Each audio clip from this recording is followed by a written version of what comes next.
Al comenzar la asamblea plenaria de la Conferencia Episcopal, saludo cordialmente a todos ustedes. Expreso mi afecto fraternal a los señores obispos, que compartiremos los gozos y trabajos de nuestro ministerio a lo largo de estos días que constituyen una preciosa oportunidad para buscar juntos los caminos del Evangelio en nuestro tiempo y en nuestras latitudes. Saludo a los señores cardenales, señor nuncio. Muestro en nombre de todos los obispos nuestra gratitud a los presbíteros, consagrados y laicos que colaboran eficazmente en los trabajos diarios y con frecuencia escondidos de la conferencia. Sin vosotros, queridos amigos, no podríamos llevar a cabo los servicios que deseamos prestar a nuestras diócesis y también a la sociedad española. Saludo a los representantes de la Confer, bienvenidos, a los comunicadores de los diversos medios, a los que queremos informar generosamente y de los que esperamos el ejercicio de vuestra aprobada competencia. Estamos convencidos de que sin vosotros no se pregonaría el mensaje cristiano desde los tejados, como dice el Evangelio. Queremos que las buenas noticias de Dios y sobre Dios al servicio de los hombres circulen por todas las vías que el desarrollo técnico pone a nuestra disposición. Bienvenidos todos a esta solemne apertura de la Asamblea Plenaria de los Obispos Españoles. El día 22 de febrero recibió la ordenación episcopal en la Catedral de Barbastro el nuevo obispo de Barbastro Monzón, Monseñor Don Ángel Pérez Puello, antes de su nombramiento rector del Colegio Español de Roma. Es una coincidencia que Don Ángel ocupe la misma sede episcopal que ocupó hace algunos decenios Monseñor Don Jaime Flores, ambos de la Hermandad de Sacerdotes Operarios Diocesanos. De nuevo expresamos al nuevo obispo nuestra sincera felicitación y lo acogemos cordialmente en esta fraternidad de servidores de Dios, del Evangelio, de la Iglesia y de la humanidad, que es y quiere ser la Conferencia Episcopal. Te acogemos, querido amigo, con gratitud, afecto y confianza. Saludo cordialmente y felicito al nuevo arzobispo de Zaragoza, Monseñor Don Vicente Jiménez Zamora. Igualmente manifiesto mi afecto al nuevo obispo de Segovia, Monseñor Don César Augusto Franco, que sucede a Monseñor Don Ángel Rubio. Expreso también mi cordial bienvenida a esta asamblea de la Conferencia Episcopal al Padre Manuel Herrero Fernández, administrador diocesano de Santander. Perdonad que ahora diga unas palabras sobre mí. El día 14 de febrero tuvo lugar el consistorio de creación de nuevos cardenales en Roma, presidido por el Papa Francisco. Entre los llamados al colegio cardenalicio me encontraba yo. La noticia fue para mí una sorpresa, y me alegro también por la Conferencia Episcopal Española, que en estos años, por voluntad de ustedes, yo presido. A la confianza manifestada por el Papa, quiero responder con agradecimiento y con generosa disponibilidad para prestar la colaboración especial que ahora se me pide. Ha sido una nueva llamada de la Iglesia a servir en comunión leal y sacrificada. Jesús multiplicó los panes en el desierto. Le pido que multiplique también mis fuerzas y mi tiempo. Agradezco una vez más a todos ustedes la felicitación que me comunicaron en su momento y la compañía fraternal en las celebraciones de Roma. A todos nuevamente manifiesto mi gratitud. La solidaridad, nos enseñó San Pablo, se expresa también alegrándose con los que se alegran y llorando con los que lloran. Desde la última asamblea plenaria ha fallecido Monseñor Don Antonio Dorado Soto, obispo emérito de Málaga. Él formaba parte de una generación de prelados que tuvieron la responsabilidad de llevar a cabo las reformas promovidas por el Concilio Vaticano II y de transmitir el espíritu conciliar a nuestras iglesias. También contribuyeron a la tarea histórica de la transición política de nuestra sociedad. Les agradecemos los trabajos y pruebas que tuvieron que afrontar y también su ánimo y esperanza ante la nueva etapa que se abría. Oramos al Señor por el eterno descanso de don Antonio. Confiamos en que ya escuchado del labio de nuestro Señor, siervo bueno y fiel, entra en el gozo de tu Señor. 2. Año de la vida consagrada y 5º centenario del nacimiento de Santa Teresa de Jesús.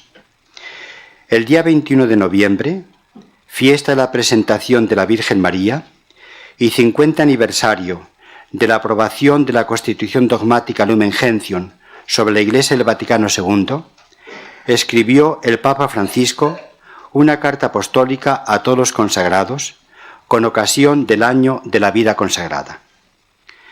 Casi coincidiendo con este año, discurren las celebraciones del 5º centenario del nacimiento de Santa Teresa de Jesús, nacida en Ávila el día 28 de marzo de 1515, donde comenzó la reforma del Carmelo, y muerta en Alba de Tormes, Salamanca, en 1582. Llama la atención que las numerosas iniciativas para celebrar estas efemérides hayan encontrado una acogida gratificante. Solo aludo en este momento a la valiosa exposición organizada por la Fundación Las Edades del Hombre en la ciudad de Ávila y en la villa de Alba de Tormes.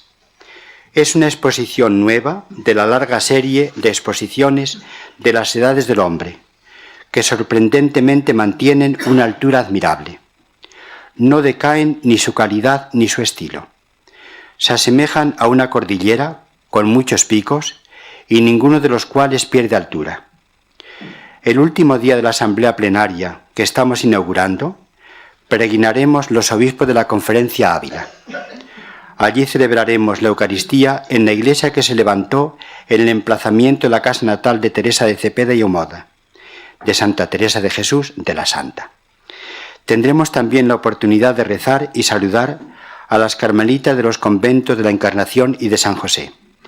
En el primero pasó muchos años y desde allí salió para fundar. Se orientó en su reforma con la clave de la pequeñez evangélica. Deseamos que la memoria, la intercesión y el magisterio de Santa Teresa nos alienten para responder a tiempos recios como amigos fuertes de Dios. Volveremos a Ávila, Dios mediante, a principios del mes de agosto, para el encuentro europeo de jóvenes. Santa Teresa, que cuando estaba muriendo en Alba de Tormes exclamó: «Es tiempo de caminar», nos acompaña llevando el Evangelio por los caminos del mundo.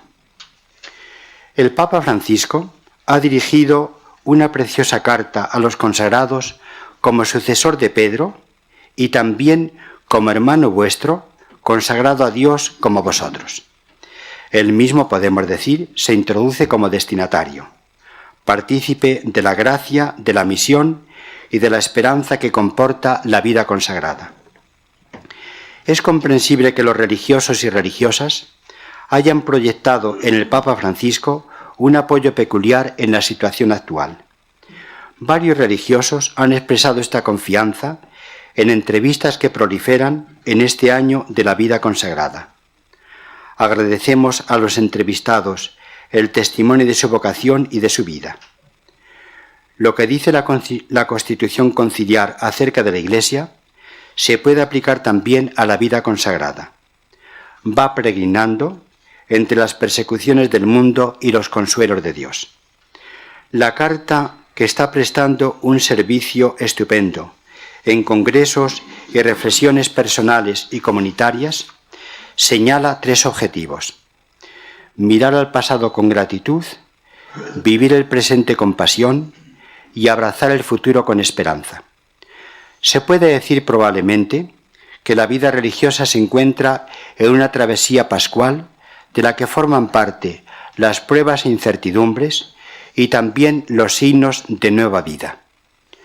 El Señor conduce la historia providencialmente, librándonos del dominio de la casualidad, fatalismo o arbitrariedad, y apelando a nuestra responsabilidad libre y fiel.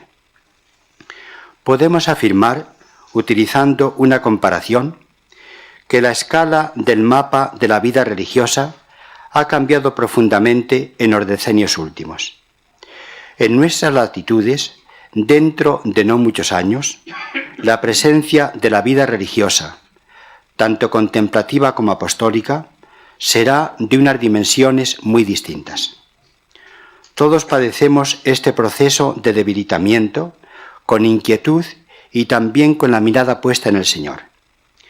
Queremos descubrir el designio de Dios en estos cambios, que nos desconciertan en un sentido y en otro nos ayudan a descubrir con mayor radicalidad la primacía de la gracia. También el número de los ministros del servicio presbiteral en nuestras diócesis será pronto, lo está siendo ya, considerablemente menor. Por esto queremos reflexionar conjuntamente en la Asamblea Episcopal, compartiendo experiencias y proyectos sobre las vías para que toda comunidad cristiana pueda recibir los servicios fundamentales que requiere su vida y misión. El horizonte en que queremos movernos es de vitalidad misionera y no simplemente de resistencia y de aguante. El Papa Francisco, en la carta a que venimos refiriéndonos, hace una invitación a los obispos. Estas son sus palabras: que este año constituya una oportunidad para acoger cordialmente y con alegría la vida consagrada como un capital espiritual que contribuye al bien de todo el cuerpo de Cristo y no solo de las familias religiosas. La vida consagrada es un don hecho a la Iglesia, nace en la Iglesia, crece en la Iglesia, está totalmente orientado hacia la Iglesia. Son palabras de la intervención que tuvo el cardenal Bergoglio en uno de los sínodos, el de la vida religiosa en concreto. Por eso, al ser don a la Iglesia, no es una realidad aislada o marginal, sino que pertenece íntimamente a ella. Está en el corazón mismo de la Iglesia como elemento decisivo de su misión, ya que expresa la íntima naturaleza de la vida cristiana. Religiosos, ministros de la Iglesia y laicos, somos hermanos en el mismo pueblo de Dios. Todos nos necesitamos recíprocamente dentro de la Iglesia, que es la familia de la fe. Cada hermano es un don para el otro. Damos gracias a Dios por los consagrados que siguen más de cerca a Jesús Virgen, pobre y obediente, y nos impulsan en ese dinamismo. Sus gozos son también nuestros. Sus padecimientos nos hacen sufrir también a nosotros. En la debilidad queremos apoyarnos y alentarnos unos a otros. Agradecemos las palabras del Papa que termino de citar y que han resonado no solo en esta asamblea, sino también en nuestro espíritu y en nuestros empeños pastorales.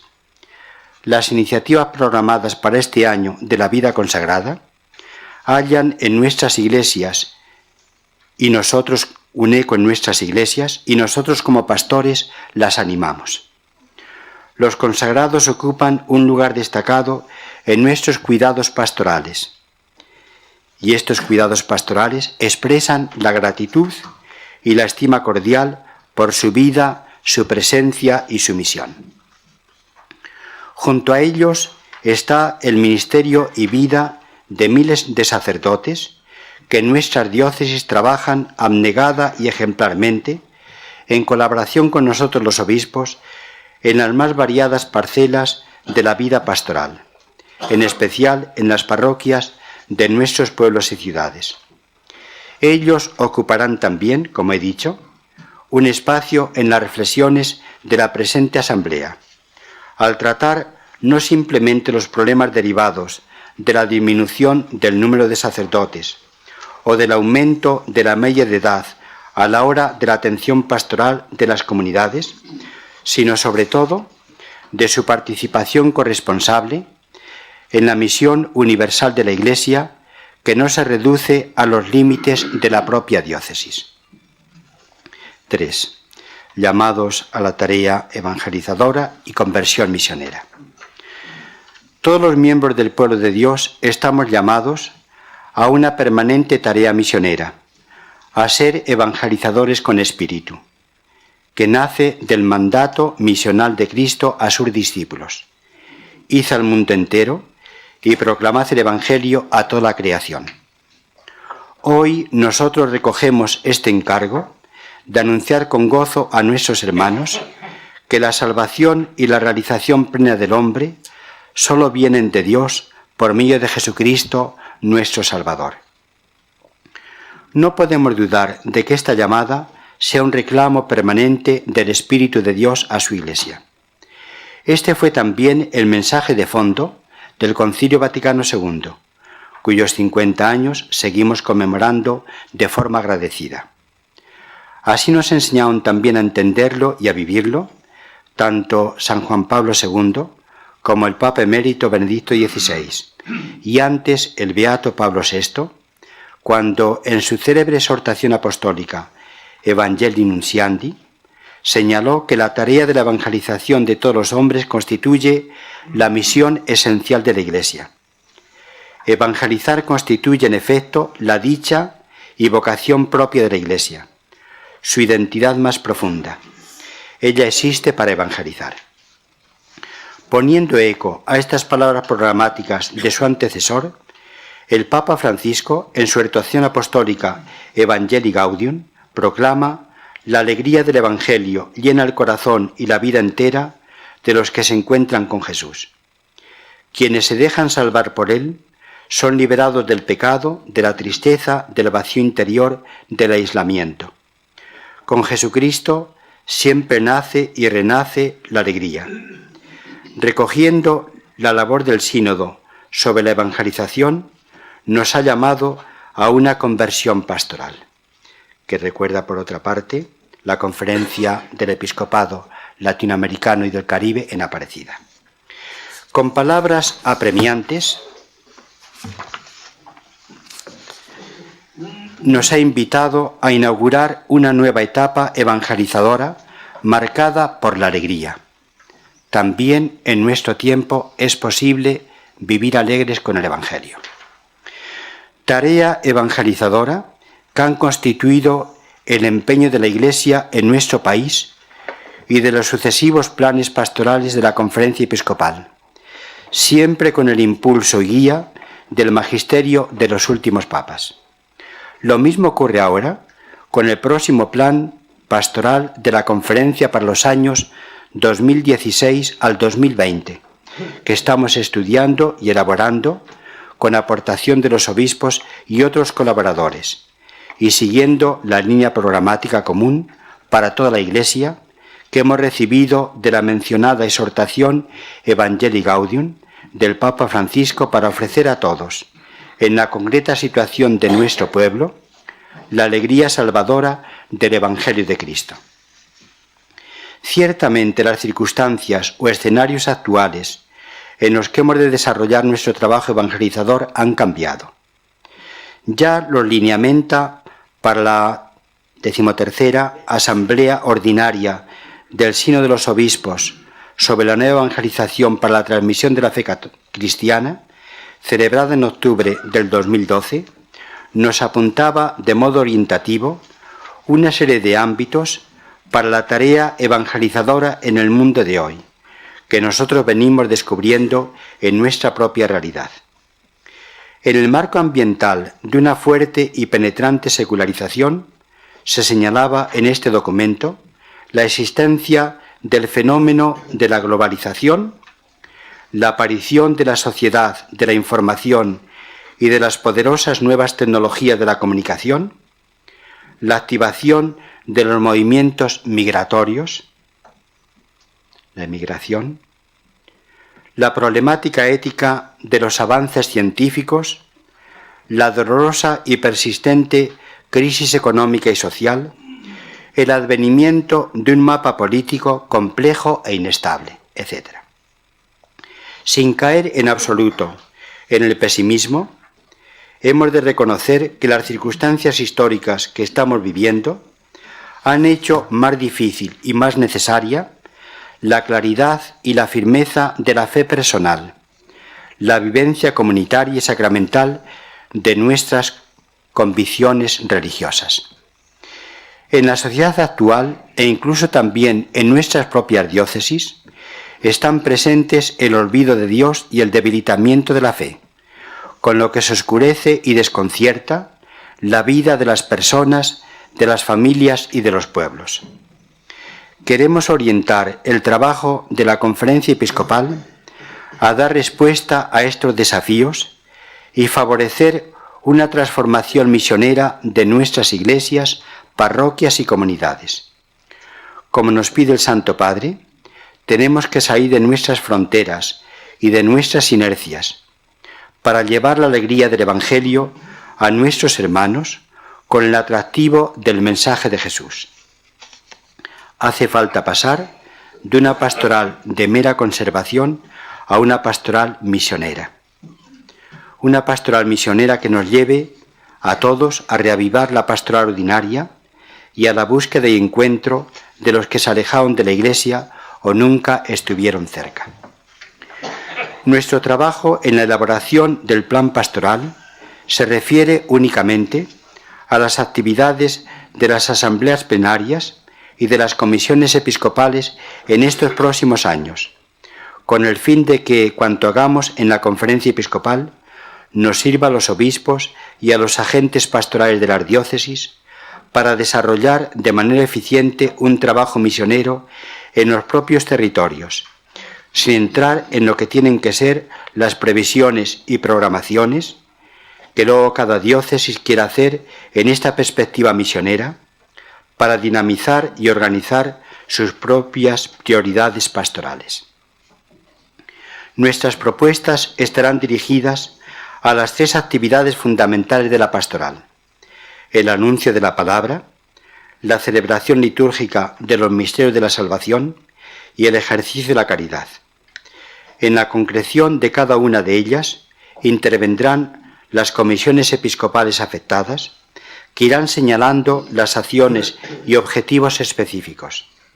Todos ellos tendrán como denominador común el empeño evangelizador y el compromiso de la caridad. 4. Sobre la situación social de nuestro pueblo.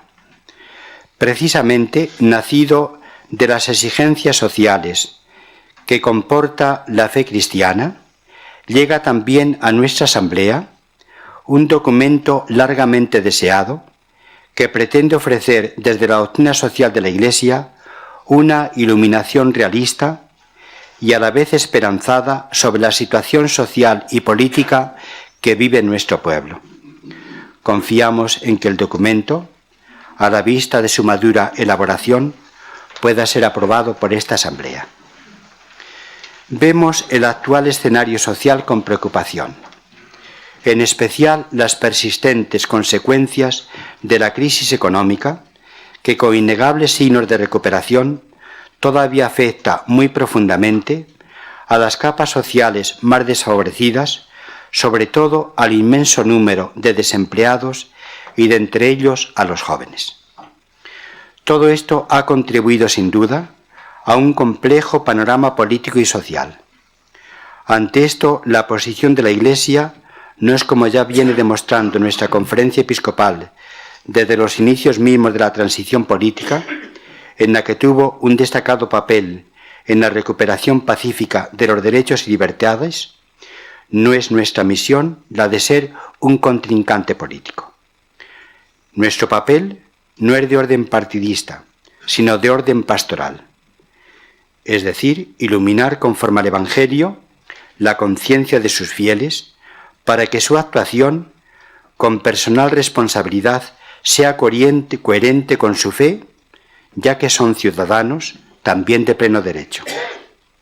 A todos, cristianos y los que no se reconozcan como cristianos, ofrecemos con respeto nuestra aportación.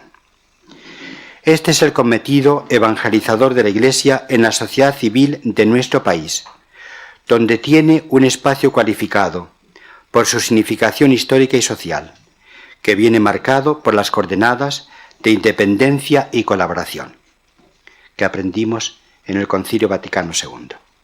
Así lo determina la Constitución, que, respetando la confesionalidad del Estado, contempla el hecho religioso como positivo para la construcción social, por su aporte de valores y servicio solidario y humanizador.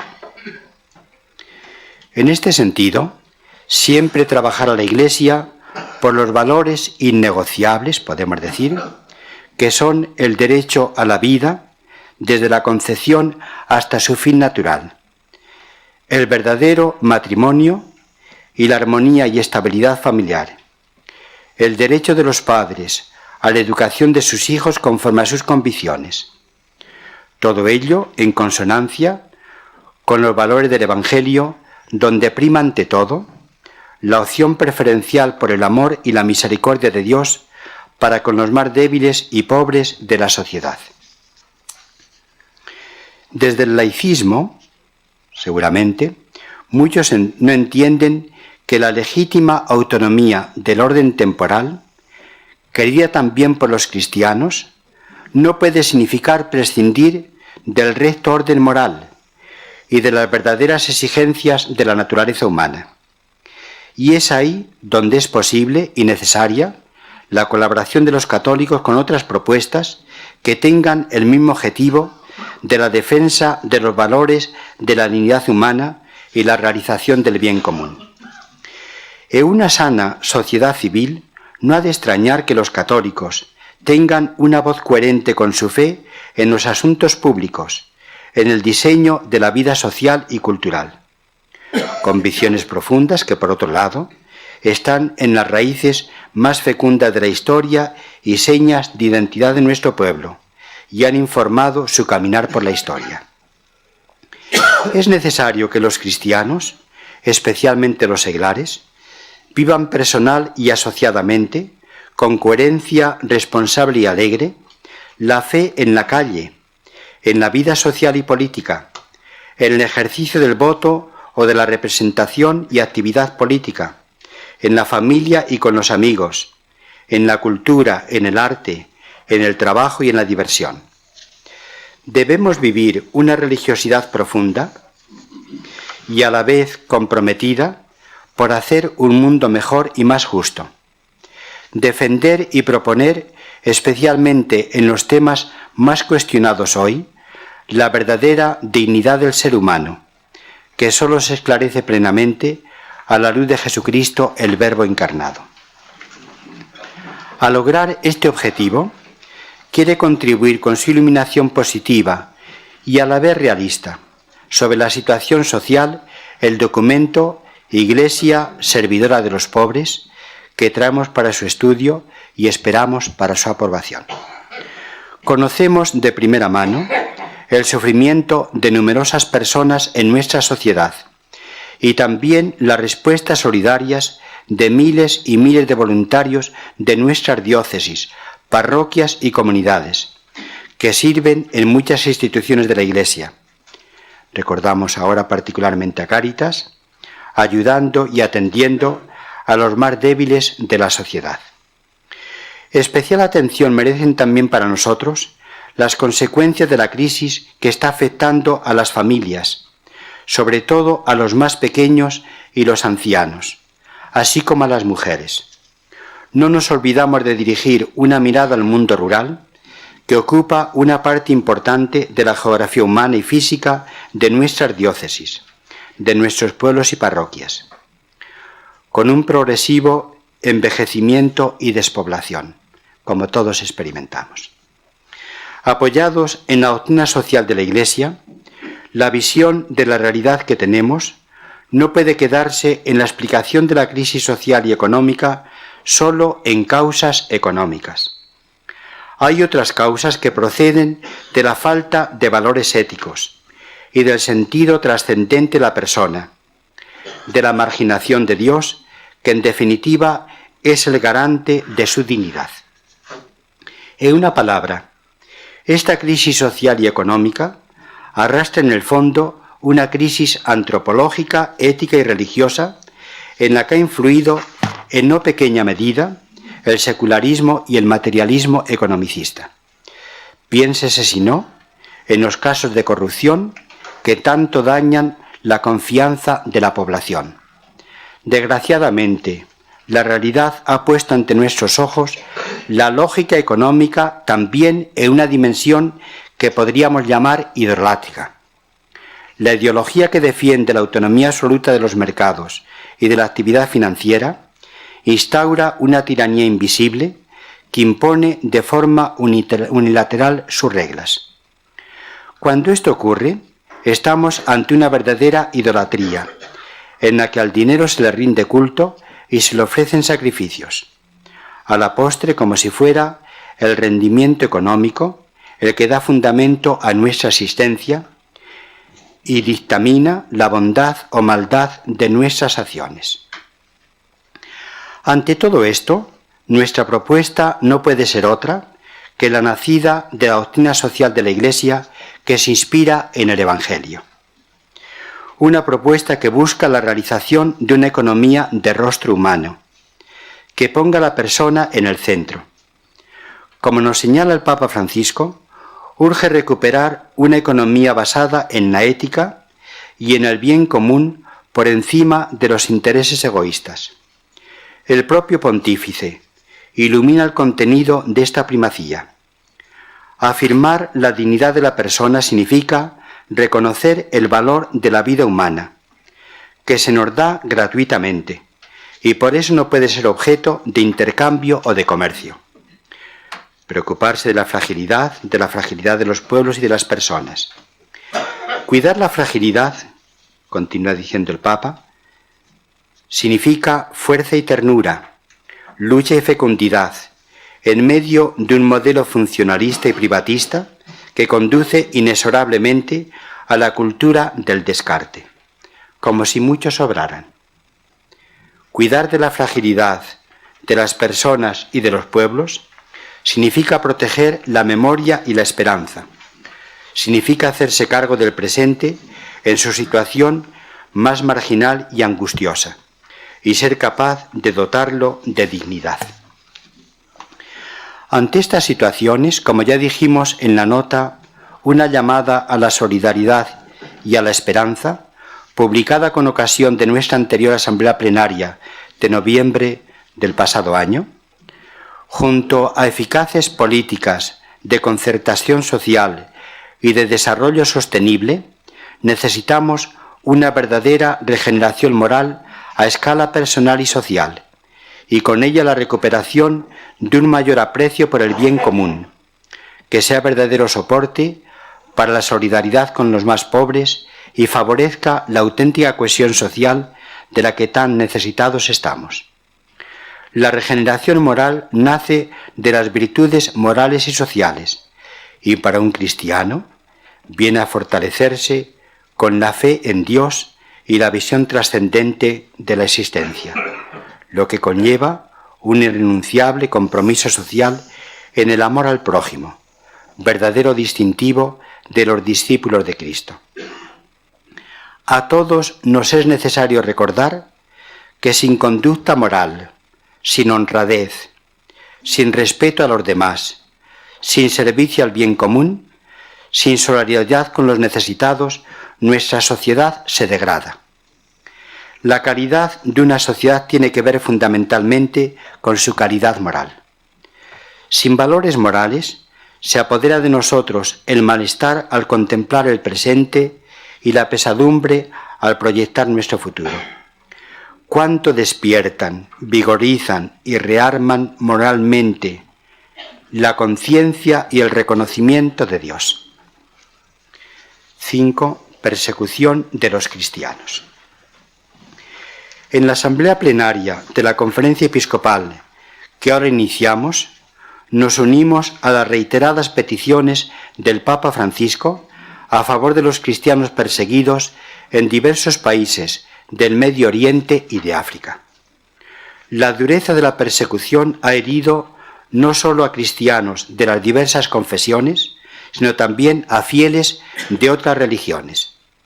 Defendiendo a todos, ha levantado el Papa su voz y les ha mostrado su proximidad en la oración, con el afecto y el apoyo social y económico. Nos adherimos al Papa en todas estas manifestaciones. La solidaridad humana, la fraternidad cristiana y la condición de creyentes nos une a todos para exigir respeto a la dignidad humana y a la libertad religiosa. Agradeciendo a Dios lo que ha significado para nosotros católicos el Concilio Vaticano II en la relación con todas las religiones, pedimos a todos que nunca utilicemos el nombre de Dios para perseguir e incluso asesinar a personas de otra religión. Matar en nombre de Dios es profanarlo y pervertir el sentido de su reconocimiento, que nos pide unir la adoración de su nombre y el servicio a los demás. Es terrible que a unas personas y familias se las sitúe irremediablemente ante las alternativas siguientes: o creéis y hacéis lo que os mandamos, o salid de vuestra tierra, de vuestra casa y de vuestro pueblo, que ha sido vuestra patria desde tiempo inmemorial, o inmediatamente os asesinamos.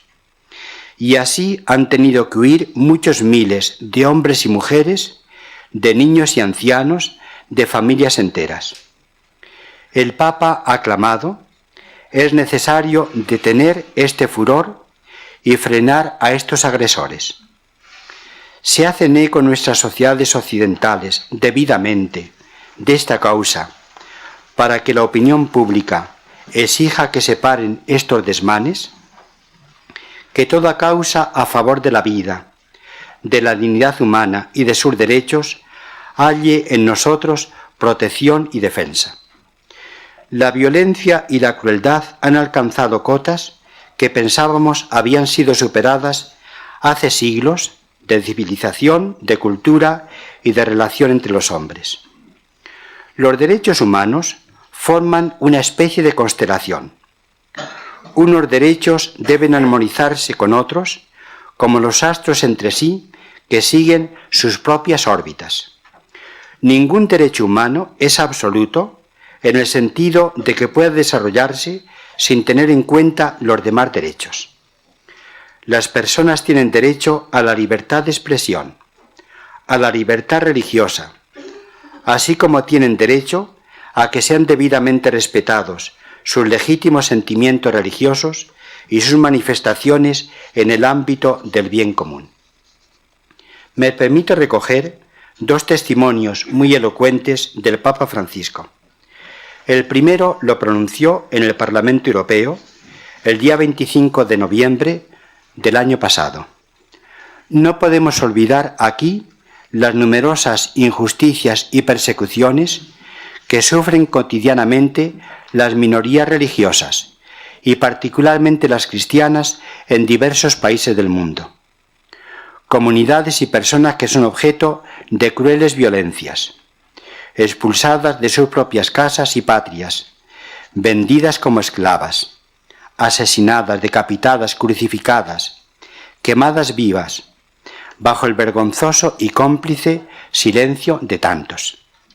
El segundo testimonio procede del discurso del Papa, pronunciado el día 16 de febrero de este año, en el encuentro con el moderador de la Iglesia Reformada de Escocia. Me permito recurrir a mi lengua materna, dice el Papa, para expresar un hondo y triste sentimiento. Hoy he conocido la ejecución de esos 20, 21, 22 cristianos coptos. Solamente decían: Jesús, ayúdame. Fueron asesinados por el solo hecho de ser cristianos. Usted, hermano, en su alocución se refirió a lo que pasa en la tierra de Jesús. La sangre de nuestros hermanos cristianos es un testimonio que grita: sean católicos, ortodoxos, coptos, luteranos, son cristianos. Y la lengua es la misma. La sangre confiesa a Cristo. Recordando a estos hermanos, pido que nos animemos mutuamente a seguir adelante con este ecumenismo que nos está alentando, el ecumenismo de la sangre. Hasta aquí las palabras del Papa. Además de orar por nuestros hermanos, queremos promover en la opinión pública y en los ciudadanos de nuestro país una mayor sensibilidad y atención ante este sufrimiento frecuentemente olvidado, que atenta contra la vida y la libertad religiosa de numerosas poblaciones, en este caso sobre todo de cristianos, y vulnera los más elementales principios humanitarios y la histórica convivencia pacífica de siglos. Es preciso mostrar a los hermanos perseguidos nuestra solidaridad también en forma de ayuda material para aliviar su sufrimiento en los campos de refugiados y en las poblaciones asediadas. En este sentido, la Conferencia Episcopal Española destinará 250.000 euros que por medio de la Santa Sede hará llegar a los cristianos perseguidos de Siria e Irak. Sexto, el drama de la inmigración. Hay otro drama humanitario contemporáneo sobre el que deseo llamar la atención y es el de la inmigración proveniente de África, sobre todo cuando tenemos tan reciente la tragedia dada a conocer ayer frente a las costas de Libia de unos 700 desaparecidos o quizá casi 1000 y pocos días antes de los más de 400 inmigrantes también desaparecidos, ahogados en el Mediterráneo, muchos de ellos niños y jóvenes, tratando de llegar a las costas italianas. A esto se une estos pasados días la muerte provocada por algunos de esos inmigrantes precisamente por su condición de cristianos. En la visita pastoral que el Papa Francisco hizo el 8 de julio de 2013 a la localidad italiana de Lampedusa, al enterarse del naufragio de una barcaza llena de inmigrantes africanos, planteaba unas preguntas que hemos de hacernos ahora también nosotros ante esta tragedia reciente. ¿Quién de nosotros ha llorado por este hecho y por hechos como este? ¿Quién ha llorado por esas personas que iban en la barca? Por las madres jóvenes que llevaban a sus hijos, por estos hombres que deseaban algo para mantener a sus propias familias. Somos una sociedad que ha olvidado la experiencia de llorar, de sufrir. Con la globalización de la indiferencia, nos han quitado la capacidad de llorar. Permitidme unas palabras tomadas de el Regina Coeli que ayer el Papa pronunció. Ayer el Papa, en el rezo del Regina Coeli, la antífona a la Virgen del tiempo pascual, mostraba su gran pesar por las recientes tragedias al que nos unimos. Expreso, decía el Papa, mi más sentido dolor ante tal tragedia y aseguro para los desaparecidos y sus familias mi recuerdo y oración. Dirijo un apremiante llamamiento para que la comunidad internacional actúe con decisión y rapidez para evitar que similares tragedias se repitan.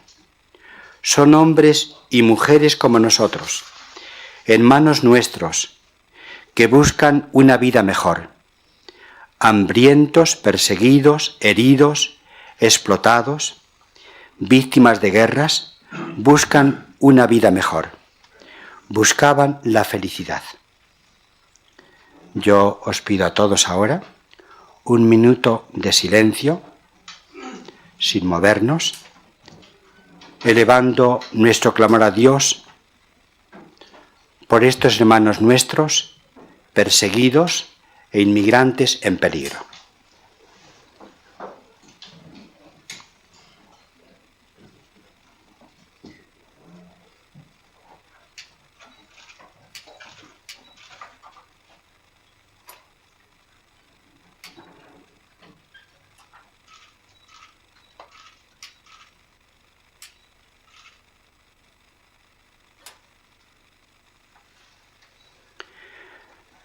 Recuperemos la compasión y sigamos ejerciendo una verdadera solidaridad cristiana a la par que declamamos programas gubernamentales y europeos que vayan más allá de la preservación de nuestras fronteras.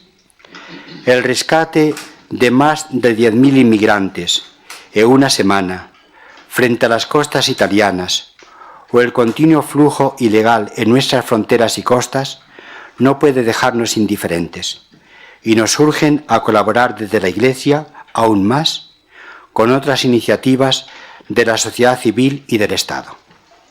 Termino ya. En medio de todo esto hay esperanza.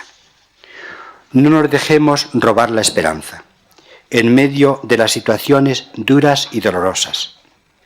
La razón fundamental y decisiva para nuestra esperanza es la fidelidad y el amor de Dios, que quiere que todos los hombres se salven y lleguen a la felicidad de su gloria. Nuestro Padre Dios es el principal protagonista de la historia de la salvación. Su Hijo Jesucristo nuestro Señor, resucitado y constituido en poder, despliega en el mundo la omnipotencia divina con la efusión del Espíritu Santo, para gloria de Dios y salvación de todos los hombres. Él nos ha prometido estar con nosotros hasta el fin de los tiempos.